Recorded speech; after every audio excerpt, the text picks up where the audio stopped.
Assalamualaikum warahmatullahi wabarakatuh, anak-anakku. Waalaikumsalam warahmatullahi wabarakatuh. Selamat siang. Untuk anak-anakku yang di rumah, selamat siang juga. Sebelumnya, marilah kita senantiasa menjadikan puji syukur kepada Tuhan agar apa yang kita pelajari pada hari ini akan mendapatkan barokah. Okay? Untuk siang ini kita akan memasuki bab 3, yaitu tentang perumusan dan pengesahan Undang-Undang Dasar 1945. Okay.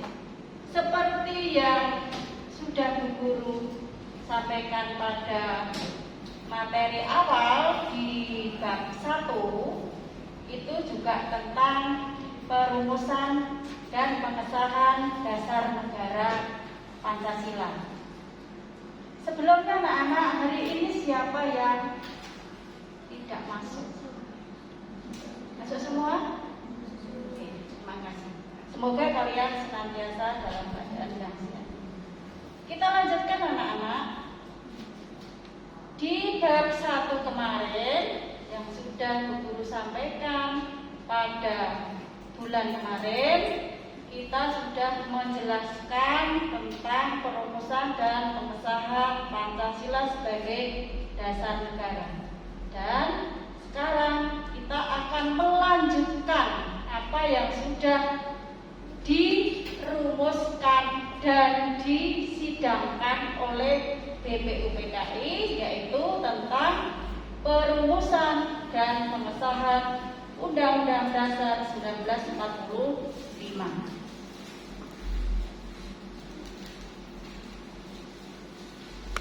Tujuan apa yang akan kita sampaikan, yaitu yang pertama, setelah mempelajari materi ini, diharapkan kalian nanti mampu menceritakan proses perumusan dan pengesahan Undang-Undang Dasar 1945 secara terperinci. Terus yang kedua,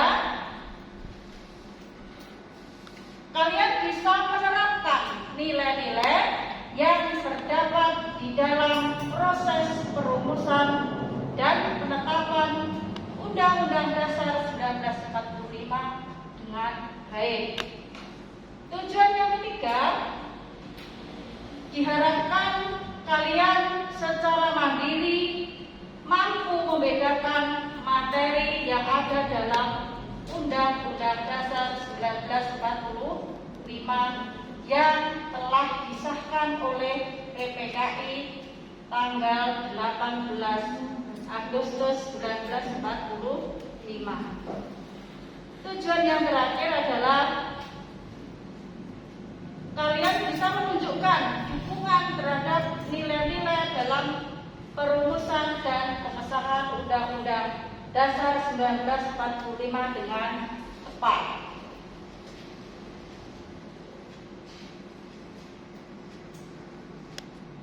Untuk materi selanjutnya, kita akan membahas subbabnya, yaitu tentang seputar perumusan Undang-Undang Dasar 1945. Terus nanti kita akan membahas pengesahan UUD 1945 dan dukungan terhadap nilai perumusan dan pengesahan Undang-Undang Dasar 1945.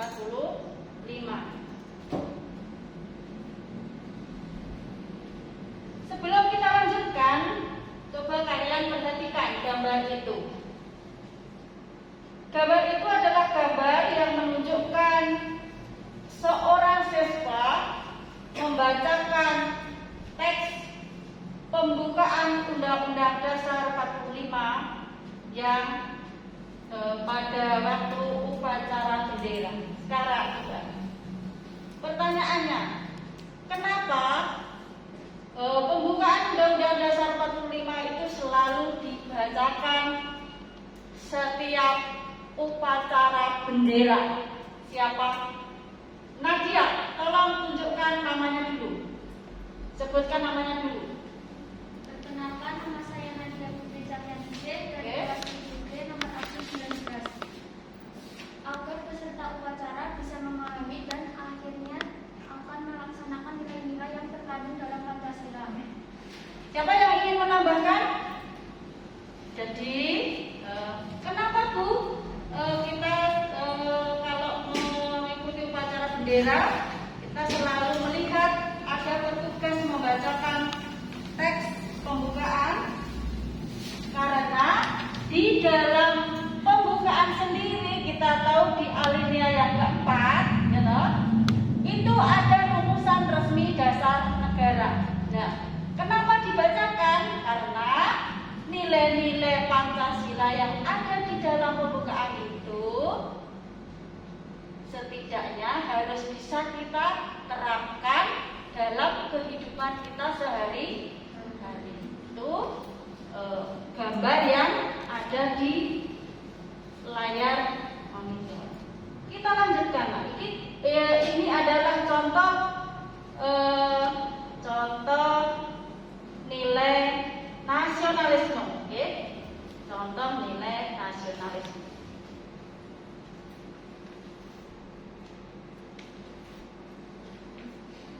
Yang ketiga, selanjutnya, oke? Seputar perumusan Undang-Undang Dasar 1945. Kita tahu bahwa sidang BPUPKI yang pertama, ya toh, seperti yang sudah kita pelajari pada waktu bab 1, yaitu ada 2 sidang, ya.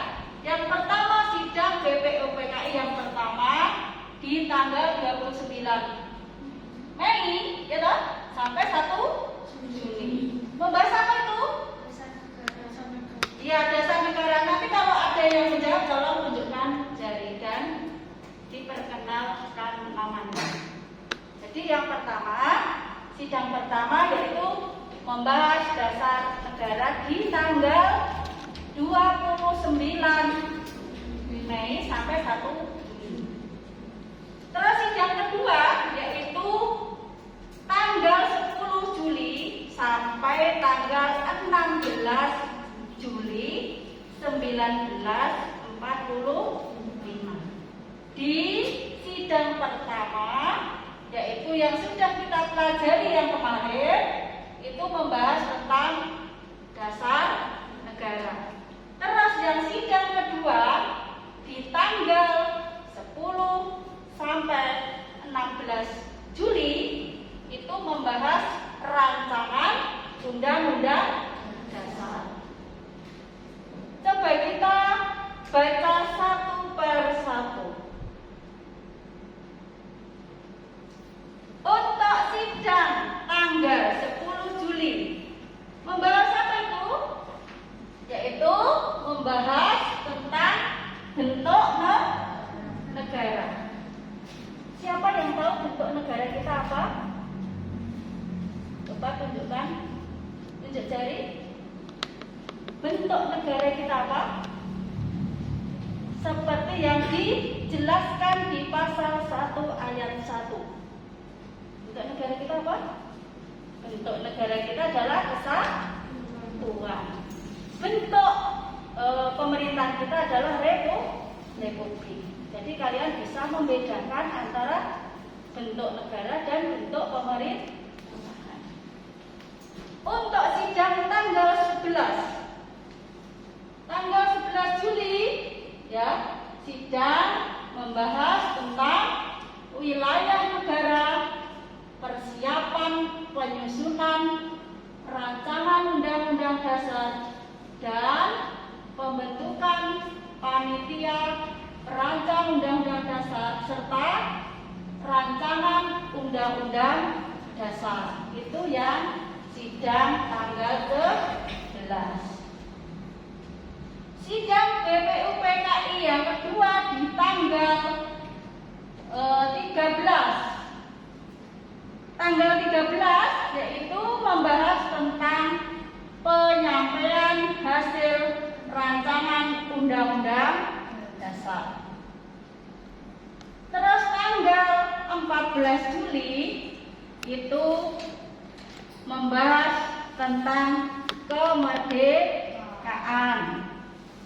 Di tanggal 15 membahas tentang pembahasan rancangan Undang-Undang Dasar lanjutan. Kenapa lanjutan? Karena di tanggal 11 sudah dibahas sebelumnya. Terus yang tanggal 16 terakhir yaitu melanjutkan pembahasan rancangan Undang-Undang Dasar. Itu merupakan sidang BPUPKI kedua yang membahas rancangan Undang-Undang Dasar.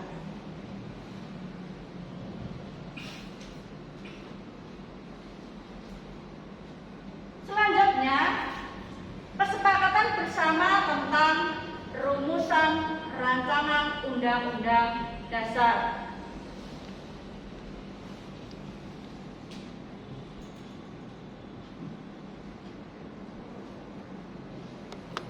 Selanjutnya adalah pengesahan Undang-Undang Dasar tahun 1945. Setelah sehari kita merdeka di tanggal 17 Agustus, coba Bu Guru tanya, tanggal 17 Agustus itu kita sudah mempunyai presiden apa belum? Sudah mempunyai Undang-Undang Dasar apa belum? Sudah mempunyai dasar negara atau belum? Siapa yang bisa menjawab? Tolong tunjuk jari. Dan juga anak-anakku di rumah, tolong dijawab. Halo, yang di rumah masih mendengar suaranya Brenda? Coba, yang di sekolah, siapa yang mau menjawab dulu? Apakah di tanggal 17 Agustus kita juga sudah mempunyai Undang-Undang Dasar atau kita sudah mempunyai dasar negara atau belum? Dan juga apakah kita sudah mempunyai presiden atau belum? Sudah apa belum anak-anak? Belum. Belum apa sudah? Belum. Kita mempunyai presiden, kita mempunyai Undang-Undang Dasar kapan? Kapan coba?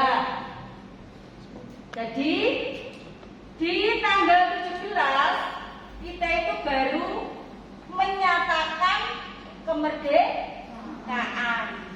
Baru sehari sesudahnya kita baru memikirkan, karena dasar negara kita sudah dirancang, karena Undang-Undang Dasar juga sudah dirancang juga, maka sehari setelah proklamasi Pancasila dan Undang-Undang Dasar 1945 kita sahkan. Siapa lembaga yang mengesahkan Undang-Undang Dasar 45? Siapa yang bisa menjawab? Tolong sebutkan namanya. Kenapa nama saya Nadia Fitri dari kelas 7 nomor absen 19 oleh lembaga PPKI. Siapa yang mau menambahi? Benar atau salah? Lembaga PPKI yang mengesahkan UUD dan Pancasila? Benar apa salah? Benar. Jadi ada dua lembaga. Yang satu ya, sudah merumuskan dasar negara dan merancang adanya Undang-Undang Dasar Negara. Lembaga satunya juga sama-sama bentukan Jepang, yaitu PPKI. Tugasnya mengesahkan dasar negara dan Undang-Undang Dasar Negara yang sudah sebelumnya dirumuskan dan dirancang oleh BPUPKI. Jadi sidang PPKI tanggal 18 Agustus 45 diantaranya berisi apa? Coba selain Mbak Nadia tadi siapa yang mau menjawab? Jadi selain tadi kita kan belum mempunyai Pancasila dan Undang-Undang Dasar 1945. Jadi sehari setelah proklamasi kita baru mempunyai itu. Nah, selain mempunyai Undang-Undang Dasar dan Pancasila, kita juga apa? PPKI juga dalam sidang tanggal 18 Agustus, yaitu seperti yang Bu Guru jelaskan pada awal tadi. Apakah kita tanggal 17 Agustus ini sudah mempunyai presiden? Apakah di tanggal 17 Agustus itu kita sudah mempunyai Pancasila? Jadi tanggal 18 Agustus di saat sidang PPKI yang pertama kita mempunyai satu, mengesahkan Pancasila dan Undang-Undang Dasar 1945. Terus lagi, karena kita belum mempunyai presiden, berarti memilih dan melantik Presiden Insinyur Soekarno dan Muhammad Hatta sebagai presiden dan wakil presiden. Dan pada waktu itu karena situasi yang masih dalam suasana baru merdeka, kita belum memikirkan tentang menteri sebagai pembantu presiden. Pada akhirnya yang poin ketiga sidang PPKI, poin ketiga di tanggal 18 itu membentuk Komite Nasional Indonesia Pusat sebagai pengganti pembantu presiden. Anak-anak yang di rumah masih mendengar suara Bu Endang? Halo?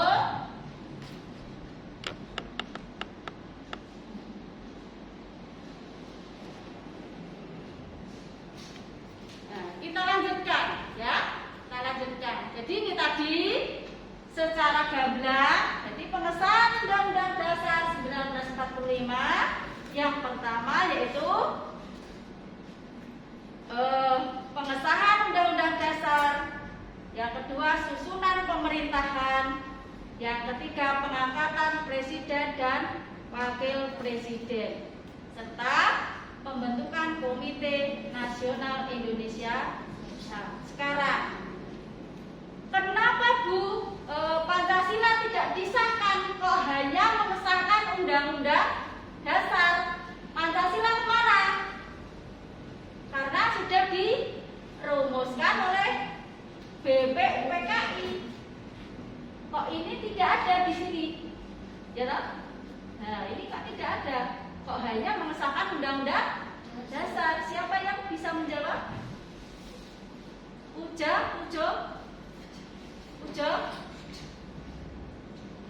Anak-anakku yang di rumah, kenapa di tanggal 18 Agustus itu di poin pertama hanya mengesahkan Undang-Undang Dasar?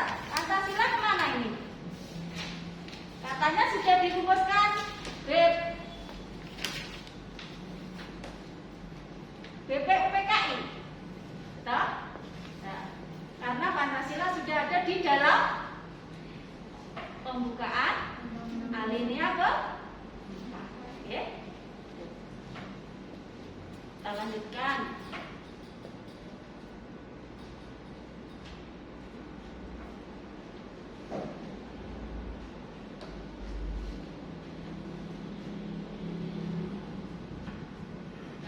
Muatan materi Undang-Undang Dasar 45. Muatannya apa? Yaitu susunan Undang-Undang Dasar 45 terdiri dari pembukaan, batang tubuh, penjelasan. Terus karena Undang-Undang Dasar 45 itu kan ada yang dari disahkannya, terus dalam perjalanan waktu Undang-Undang Dasar itu ada yang bahan atau amandemen.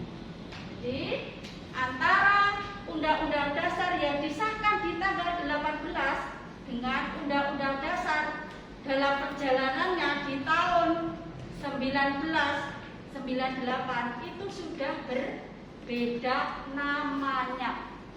Apa bukan Undang-Undang Dasar 45, Bu? Bukan. Undang-Undang Dasar 45 amandemen. Amandemen itu apa, Bu? Amandemen itu perubahan. Nah, ini materi yang ada di dalam Undang-Undang Dasar 45. Anak-anakku, itulah yang materi-materi yang ada di dalam perumusan dan pengesahan Undang-Undang Dasar 45. Sekarang, dukungan apa yang akan kita sampaikan kepada nilai-nilai perumusan dan pengesahan Undang-Undang Dasar 45? Yaitu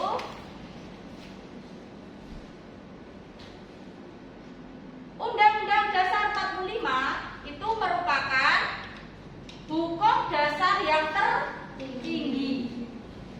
Kenapa dinamakan tertinggi? Karena posisinya ada di atas sendiri. Yang di bawah siapa, Bu? Peraturan hukum di bawahnya. Contohnya seperti apa? Misalnya peraturan pemerintah, peraturan menteri, undang-undang, dan sebagainya. Itu ada di bawah Undang-Undang Dasar 45. Apa artinya Undang-Undang Dasar merupakan hukum dasar tertinggi? Undang-Undang Dasar, peraturan hukum yang ada di bawahnya tidak boleh bertentangan dengan Undang-Undang Dasar. Itu yang dikatakan bahwa UUD merupakan hukum tertinggi. Sekarang kita lanjutkan. Undang-Undang Dasar 45 itu ternyata dalam perjalanan waktu itu sudah melalui 5 tahap. Yang pertama, Undang-Undang Dasar 45, ya, Undang-Undang Dasar 45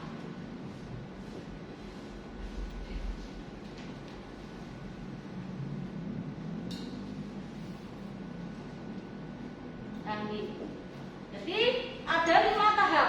Yang pertama Undang-Undang Dasar 45 tahun tanggal 18 sampai 18 Agustus 45 sampai tanggal 27 Desember 49.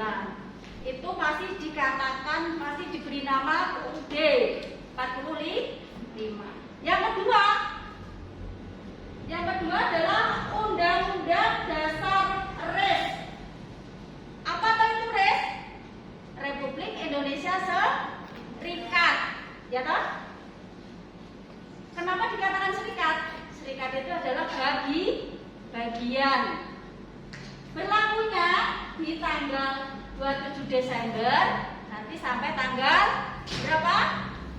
17 Agustus 50. Terus nomor 3 yaitu Undang-Undang Dasar Sementara tahun 1950 atau dikatakan UUDS 50. Berlakunya yaitu di tanggal 17 Agustus 1950 sampai dengan 5 Juli 59. Nah itu. Kita kembali ke Undang-Undang Dasar 45. Dari tanggal 5 Juli 59 sampai tahun 1998. Bu, kenapa kembali ke Undang-Undang Dasar 45? Karena di tanggal 5 Juli itu ada peristiwa yang namanya Dekret Presiden. Dekret Presiden itu salah satu isinya yaitu kembali ke UUD 1945. Dari Undang-Undang Dasar 45 tanggal 5 Juli 59 sampai tahun 1998 itu masih dikatakan UUD 45 periode mungkin hanya ini yang bisa saya sampaikan anak-anak. Mudah-mudahan siapa yang ingin bertanya dulu? Coba anak-anak di rumah. Mudah-mudahan materi ini bisa kalian terima ya. Untuk tugasnya nanti kalian buka buku paket ya. Tugasnya di buku paket halaman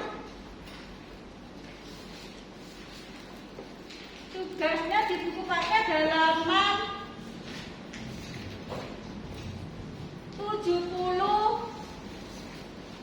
71 ya. Sebutkan hasil sidang PPKI tanggal 18 Agustus 45 ya. Terus sistematika Undang-Undang Dasar yang tadi sudah Guru sampaikan ya. Nanti tugasnya itu ya. Mungkin hanya ini yang bisa saya sampaikan. Mudah-mudahan pelajaran hari ini bisa bermanfaat. Anak-anak yang di rumah, semoga pelajaran ini bisa membawa manfaat bagi kalian semua. Dan nanti pelajaran selanjutnya akan kita lanjutkan tentang nilai dan komitmen semangat para pendiri negara dalam merumuskan dasar negara dan undang-undang dasar negara. Untuk mengakhiri pelajaran hari ini, marilah kita berdoa. Tolong salah satu memimpin doa. Berdoa mulai.